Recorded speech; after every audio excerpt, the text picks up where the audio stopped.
What is going on, guys? Welcome back to Pondering Creations Farm. We are making maple syrup today, so we figured we would take you guys along. Guys, we make maple syrup because we have a property that has all these awesome sugar maples, and it's just easy for us to use this as another choice for sweetener, and it's like an all natural thing that we get here. I don't know, it's just a way to just be a little bit more sustainable and have a little bit of more food freedom. And I do use this, for other things. Like we make maple chipotle wings, and we make, I'll use it in baking as a sugar substitute. So we use it a lot of different ways. And it's great because it's kind of like a family affair. We all come out here. We definitely leave Kevin out late nights all by himself. But it's nice to have a little spot to gather at this time of year too for the family. So it's a nice, great homestead activity. It's a fire stove kit. You can get, where do you get them? Harbor Freight has them, I think you can order them. Meant to be like a wood stove in a house. Then you cut the notches out so you can put the pans in there. So it came with the feet? Yep. And the door? The door, the feet, and this apparatus. And then instead of using it like a fire furnace, you just cut the top so you can drop the pans in there to cook. Right. We've been using this evaporator for a couple years now, but we do bring our syrup inside and finish it in the kitchen. Get some ash going in here. All the impurities come up to the surface. You just keep doing this while you're doing it. You don't want that in your syrup. No.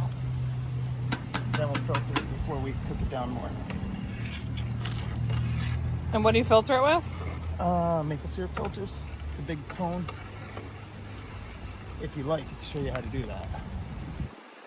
We used to never do it. It's something that we started doing like a year ago. Ash and whatnot. That's why it's good to pre-filter it. For sure. Super fine.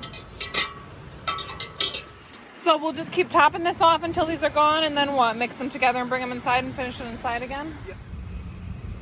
So we had a full 55-gallon drum of sap, and this is all we have to cook down still. And so we'll just keep topping these off.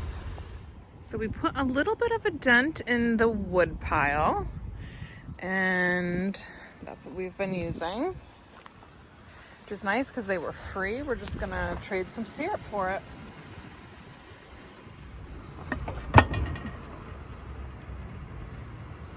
How dark this got. The thing about maple syrup is it goes into the night. Oh man, this is cranking. Look at how close it is. Well, you've gone from sap that is 98% water, 2% sugar to this point. For years we used, what did we use? Hydrometers to measure sugar content, temperature, but the best thing is baby bubbles.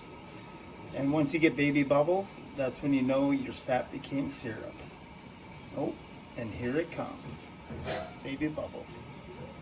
Wait for it, wait for it. And that is maple syrup. That is a beautiful thing right there. Looks like candy. Baby bubbles. That's how you know your syrup's done. If you sterilize your jars and can this up while it's nice and hot, you will have a product that's shelf stable for a really long time. First run looks super dark and flavorful.